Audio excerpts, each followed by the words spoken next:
Hello everybody.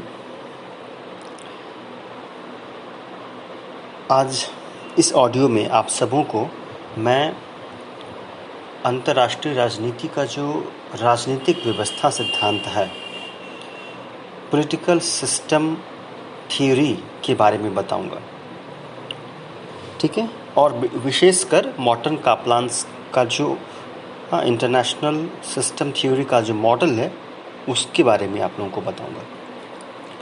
इसके पहले कि हम लोग मॉर्टन कापलान के इंटरनेशनल सिस्टम थ्योरी पर आएँ, आपको कुछ बैकग्राउंड जानना चाहिए कि क्यों ये कैसे इस थ्योरी का कैसे इंटरनेशनल पॉलिटिक्स में, इंटरनेशनल रिलेशंस में कैसे इसका आगमन हुआ, कि इसकी क्या आवश्यकता थी, क्यों आवश्यकता थी।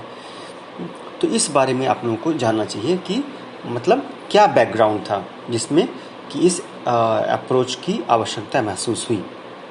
तो देखो, मैं बता रहा हूँ कि बैकग्राउंड क्या था।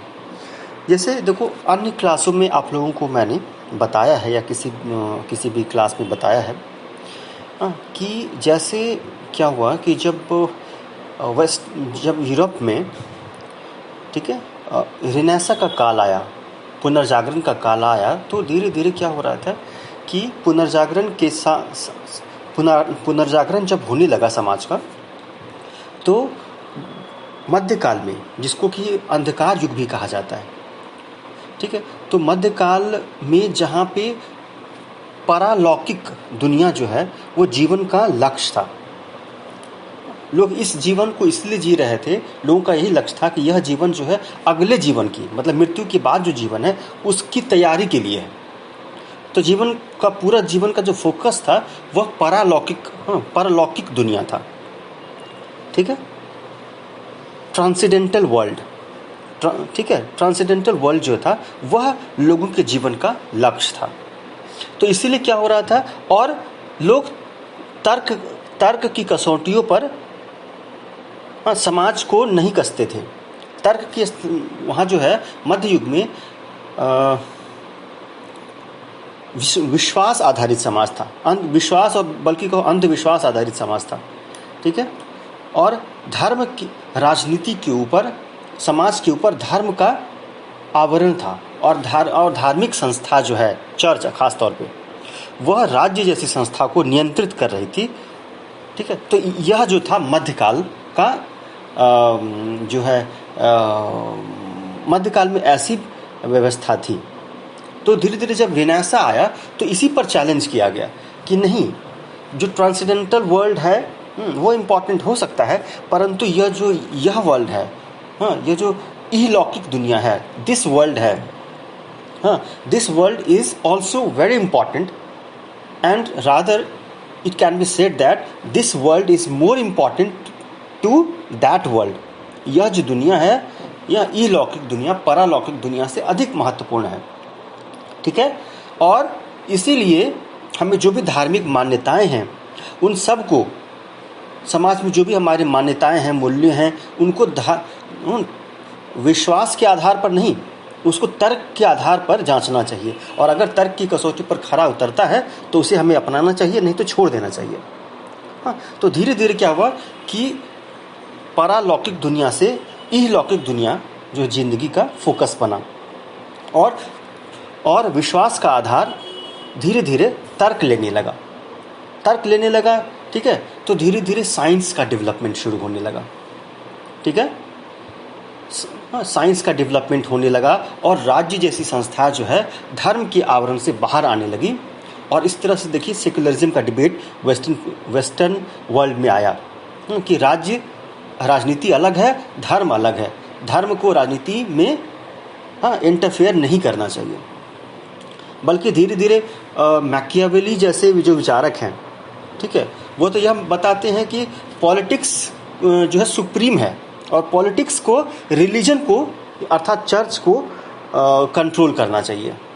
तो मतलब कि धर्म का जो सत्ता था राजसत्ता के ऊपर, उसको धीरे धीरे रिनेसा काल में उसको बदला जाने लगा, और धीरे धीरे राज्य सत्ता का उदय हुआ।